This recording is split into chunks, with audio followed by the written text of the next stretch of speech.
Blog Talk Radio. Good evening, everyone. This is me, Jonathan Alexander, and I'm here to host my show, Life After Happiness. Today is my guest is Maria Papapetros. Now, I'm sure I pronounced your name right. A lot of people label themselves differently. You call yourself a psychic or a mystic? Yes, I'm not a mystic. I mean, I am a psychic. I'm down to earth, Jonathan. So, and I'm mainstream. So I have to call things with their name. Many people will go around and not using the word psychic, and they go around intuitive. I mean, I use intuitive also because it does have to do with intuition. But I'm definitely a practicing psychic, and also am a teacher. I teach psychic development for everyday living, so one can develop what they have, use it for everyday life, and get more mileage out of life. So, and I teach meditation, and yes, I am a psychic. Okay, now what was it that made you realize that you were psychic? I mean, someone known in my family, and someone told me. I went to see a psychic to know about the boyfriend, because to me at that time I was young, and to me, like, what is a psychic for? To tell you about your love life. That's the extent of how much I was impressed with the realm. So I went to the psychic, and she kept saying to me, "Oh, but Maria, you're very, very psychic." And I said, "Yeah, right, but is he going to call?" That was what I wanted to find out. I said, "Well, you come back in a couple of weeks' time," and she says, "We're going to exchange your reading, and we'll see how this progresses." I said, "What? Exchange your reading?" All I heard, I was a young mother, children's school, divorced, in college at the same time. All I heard, I was going to have a free reading and find out more about the boyfriend. So that's how I began. I went, and she put me through the test, and I aced. And it took me about 3 years to start working with it, because it's like my first show. On television, they asked me, "Well, Maria, you were just telling me, by God, you're so psychic." And I remember my response, Jonathan, was, "Well, isn't everybody?" So now you got my story. Now, let me ask you this. We have a caller waiting. Did you want to take a caller? Well, yes, but not yet. I mean, I thought we were going to talk some first. That's fine. But now the thing is, my question is, do you feel that everyone is, or do you feel that certain people are? Absolutely no. Every single person on earth is psychic. Psychic is a Greek word who comes from the word psyche, which means soul. So once you have a psyche, you're psychic. Now, it is like the voice. If you have a voice, you can sing. Some sing on stage, some in the shower. And so it is a talent. And like all other talents, these two can be developed. So I teach like 3-hour workshops to where people get a chance to open up with just those 3 hours and do a great reading for themselves and someone else. So my point is that it's a talent that can be developed like any other talent. You have a voice. Again, I repeat, you can sing. Some on the stage, some in the shower. They also who sing in the shower, they can also get training and sound decent. Do you feel that this is something that, have you ever met someone you felt was more psychic than yourself? Excuse me? Have you ever felt ran into someone that was more psychic than yourself? That's a strange question. If I ran to someone and felt that they're more psychic than I am, is that what you're saying? Yes. I don't know. I don't know that many psychics. However, if you Google UCLA and the psychological department, a study that has been done many years back by Dr. Jan Berlin, Jan Berlin, on locus control. You're going to see the results. They were published. I've been through the testing at UCLA, and they think I'm as good as McDonald's. You know what I mean, in this country. So I have the scientific community. What makes a psychic being good or bad sometimes is how spiritual they are, and because the interpretation matters, and that they don't come from an ego place, that they're objective. UCLA rates me on my objectivity, how objective I am. I can be reading for my mother and describe a daughter that she has who's blonde, and although I know I'm describing me, I can tell her things about that I've been hiding from myself. Do you know what I'm saying? So there's no such a thing. You actually did You actually researched over in UCLA. Wow, that's amazing. Well, I mean, I'm fortunate. I'm very fortunate. And my daily prayer is for God to help me stay balanced and not to let things to get into my head, because I want to be cautious by dealing with such a precious entities like man's spirit. I mean, they put their lives in my hands sometimes, and I keep praying, okay, God, guide me. How do I deal with this? Because I do believe, Jonathan, what I was saying about spirituality, there's, like you said, many people call themselves many different things. Being psychic is just like radio tuning, like we're doing right now. You know, you turn the dial on and you hear the music. So a good psychic, what will do is adjust their frequency to the person's frequency and pick up their music and their choices. As a good psychic, I see the choices and I say, okay, this is going to happen, but if you do it this way, that's what's going to happen in October. Because I believe that some things are predestined. God and the universe have decided that Jonathan will do this and Maria will do that and so forth. But the same God, though, gives us free will and choice. And so our future, in some way, it is in our hands.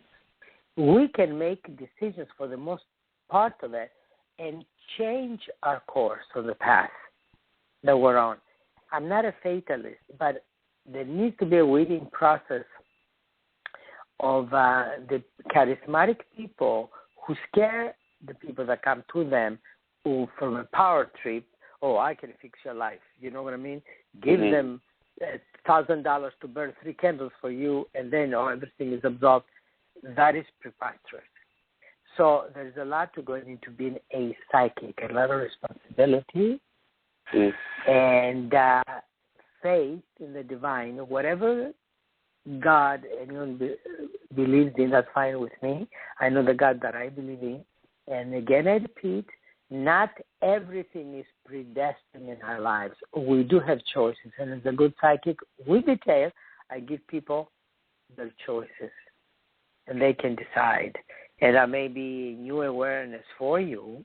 However, you met me through the book, The 100 Top Psychics, who just published. Yeah. I knew again last week.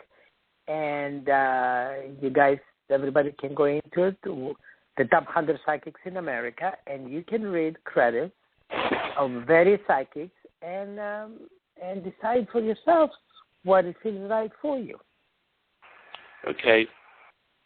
I know that was a mouthful. No, it's fine. It's fine.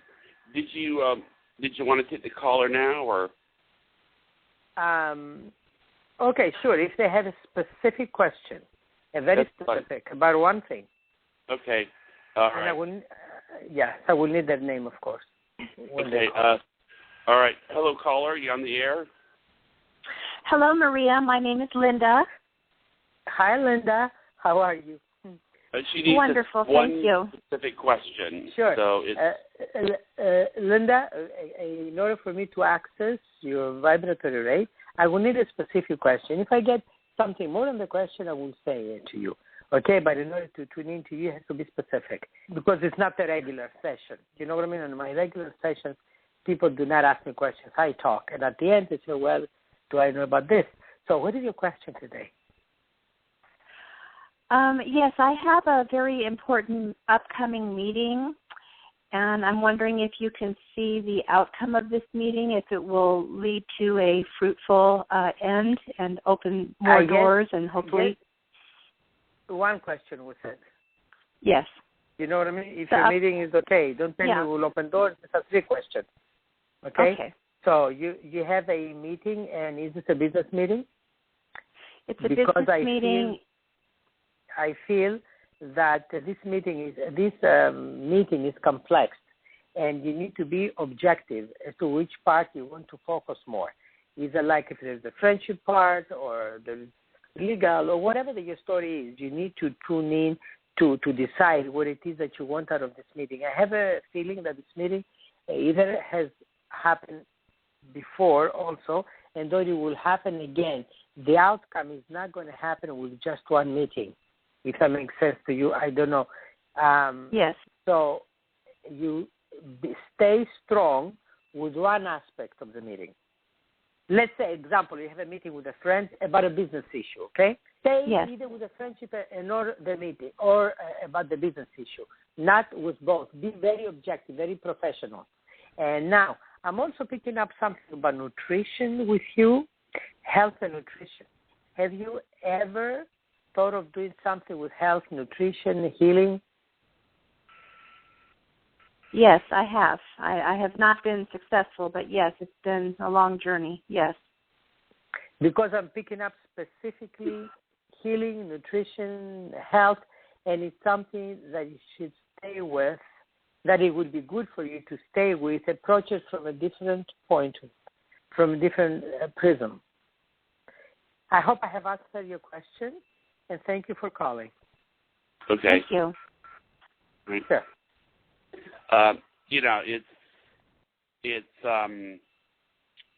It's good to, be able to help people like that. I think what I liked about your story was the fact that you worked with the ghost and the butcher's wife.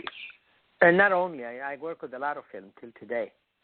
Those have been in the press for a long time. But go ahead, Jonathan. Now, just out of curiosity, the word we ghost, it's sort of, I don't want to call, because I don't know if you can really call the mystical world really a science, because a lot of it is really... It's a parascience. Parascience. Yeah, well, parascience, see, the thing is, science is about how things happen, and a lot of what you do is like, well, I have no idea how you're doing this. But what I'm trying to get at here is that in the movie The Ghost, it seems almost like I was wondering, like the part where when someone dies, the spirits come and get them. Was that something? That part was not done by me. I will explain to you what I did in the film. You asked me the other day, and I waited for you to, for the show to tell you, because it was sweet the way you were asking. You assumed that I did that part. I had nothing to do with that part. Oh, okay. Not much to do with the script. In that particular film, in one day, 4 people came to see me for a reading. Different people. Within 2 days, various people came to see me. There was a man, Terry Hughes, and there was Linda Lloyd, and Lauren Lloyd, rather, and Wallace Nisita. Now, these are 3 different people. The 2 are producers. The other guy is a director. I did not know them from Adam. I know the one person who was an old client, but I don't remember things about the client. So as I read them, I felt they all had the same reading, and I thought, wait a minute, I'm doing something wrong here. Maybe I did not wash my hands good enough after the reading and meditating between each reading to disassociate, detach, because I found myself telling them the same thing, seeing this movie about an island, and so one of the women that I read that day, I said, listen, I see you're working on a film. I don't know what she did for a living.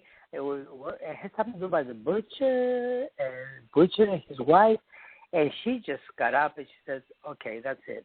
She says, about 6 months ago, my partner, which was Wallace Nisita, had come to you and you mentioned something about a film and da-da-da-da-da-da, but I don't remember the readings, okay? So she says, I'm here because now we got a project that is that meets that reading, and the name of it is The Butcher's Wife. I see.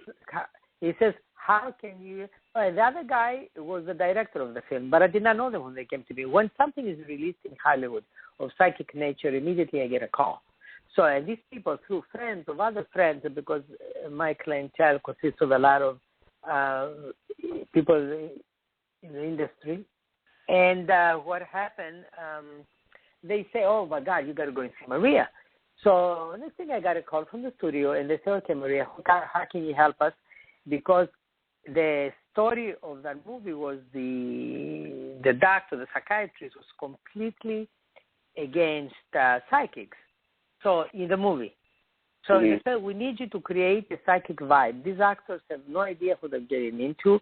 It's a first kind of film. They don't know anything psychic. They're not into the vibration. How can you put them in the vibration?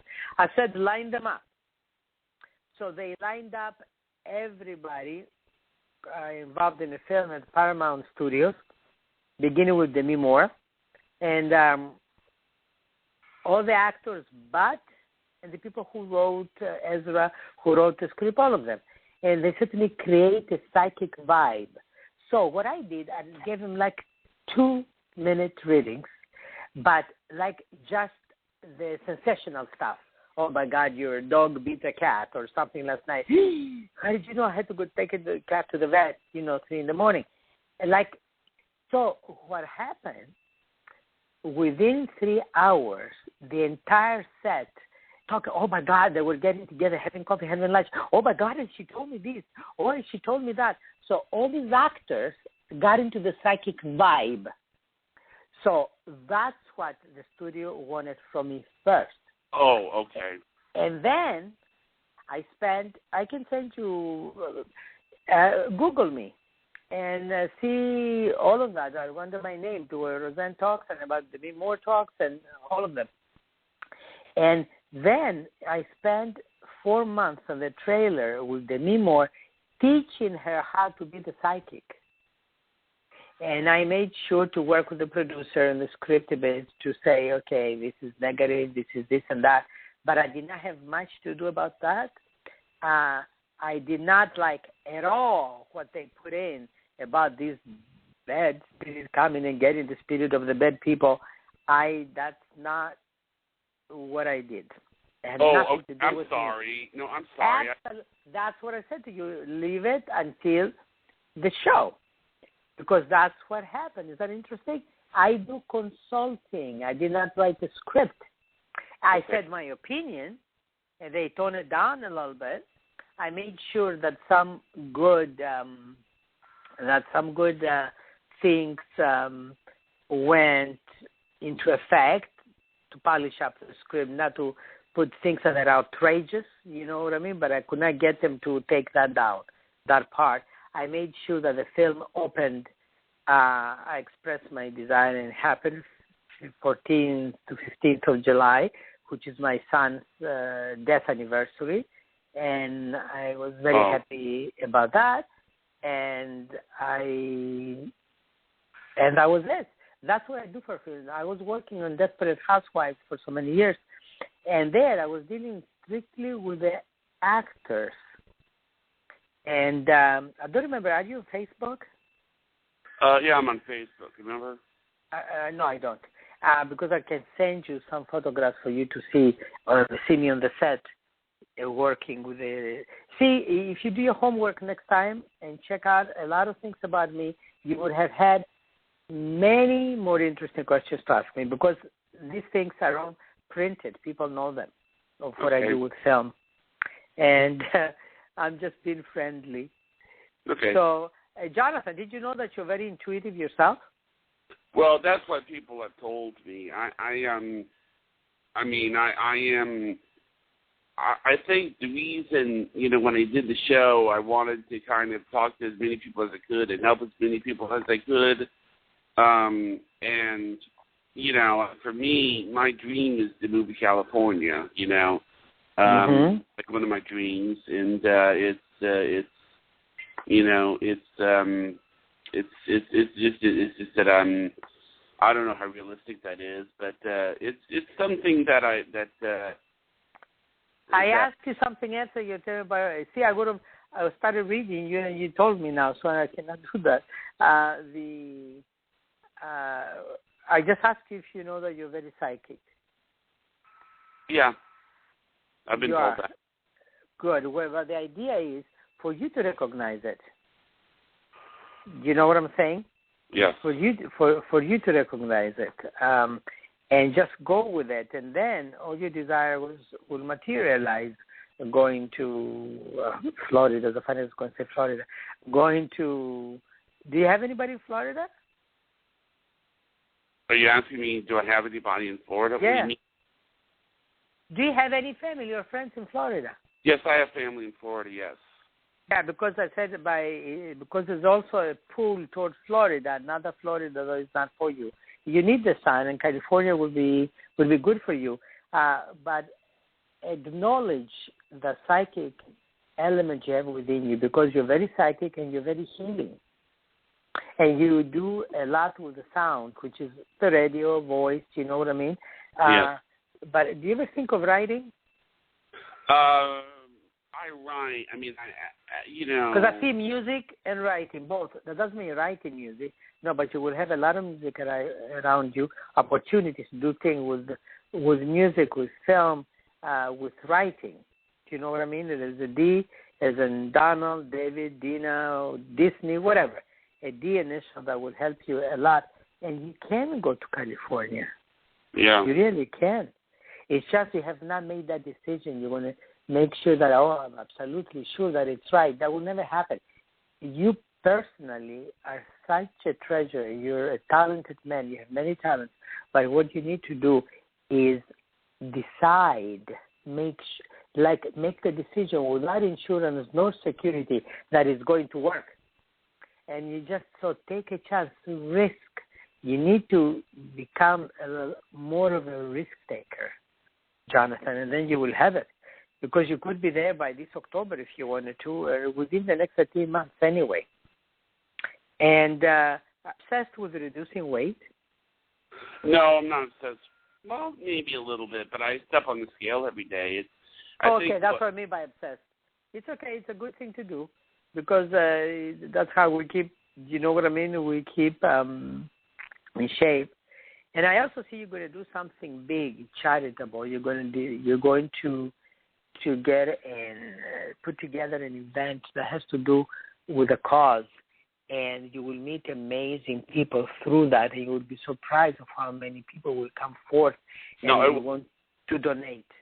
Yeah, like one thing I am doing is that I've recently been asking Ellen DeGeneres to hire me for an intern. You're asking for what? I sent in an application to Ellen DeGeneres to hire me for an intern. Oh, that would be great. Yeah. That would be. She's very nice. I know. I have clients who work with her, writers, and she is really very intuitive, and she's very good. It's a madhouse in there, I can tell you that much. But she's decent, and she's very good. You can get that because I see you around entertainment. Hmm. So you see, try other places too. Wow, so you see me working in entertainment? Well, yes. Why not? It's interesting. I never thought someone would say that they would see me in California. But you just said to me that you want to go to Ellen's. Is that entertainment? Well, Ellen is entertainment. What I'm saying is Ellen's show is in California. So. It is? Yes. Oh. I don't know. Actually, I don't know what it is. So then what's the problem?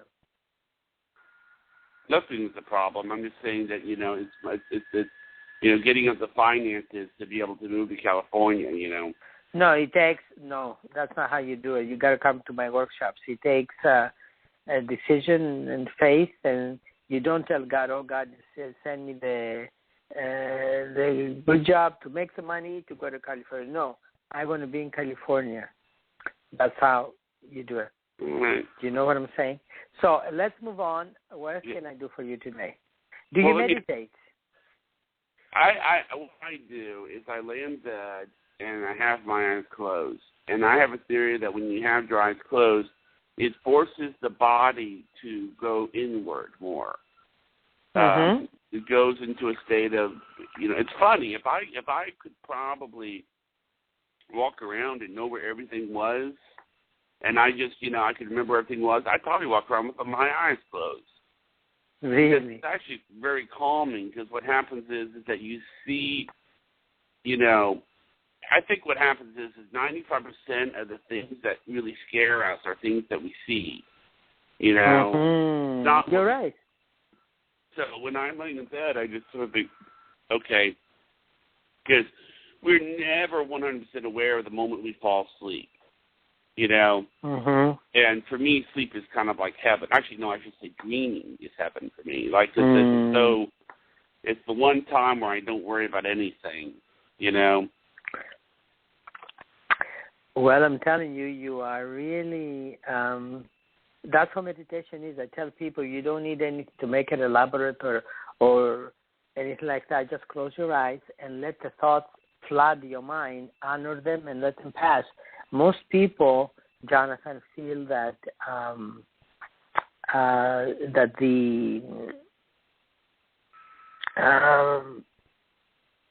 they need to concentrate to meditate. On the contrary, the idea is to just close your eyes, go inward, as you see, automatically. You said it so well. Automatically, you're going to be going in, and many thoughts are going to come to mind. It's okay. Honor them. Oh, that's what I was doing at the time, and let the thought pass till it gets cleared up.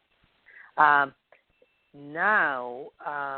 Jonathan, I don't know if it's.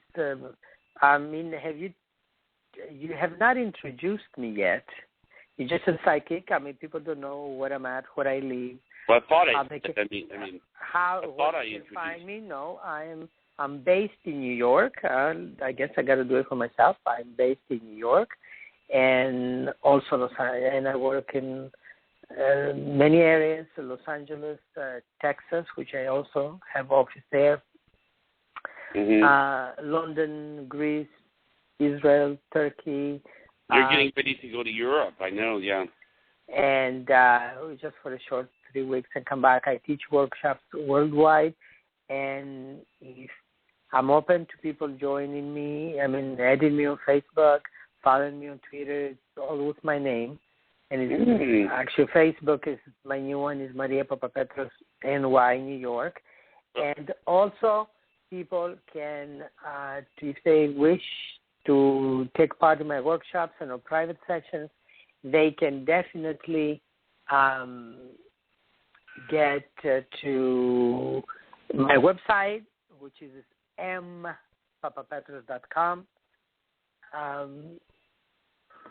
And I urge everyone to really get that book, The 100 Top Psychics. I'd love to get the new book. I have the old one, but I'd love to get the new one because I have gotten so many guests out of that book, and they're so nice.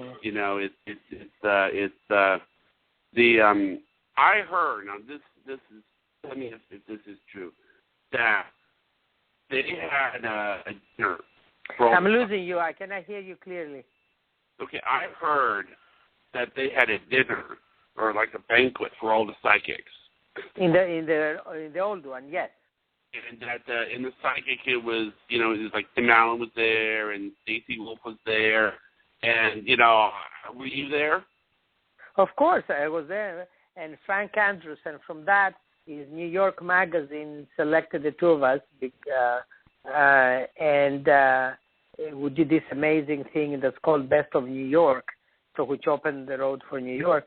We were both published out of the 100 Psychics at New York Magazine. Who was? Frank Andrews, amazing psychic. Oh my God. God. I might have to ask him to come on. You may. We can talk about that. You may. Yeah, just go ahead. He's amazing. Frank Andrews, he's in New York. Well,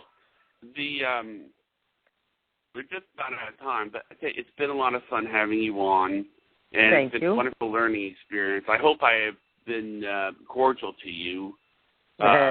You're very sweet. Okay, well, thank you. Thank you very much. Okay, so have a great luck with your show. Right. And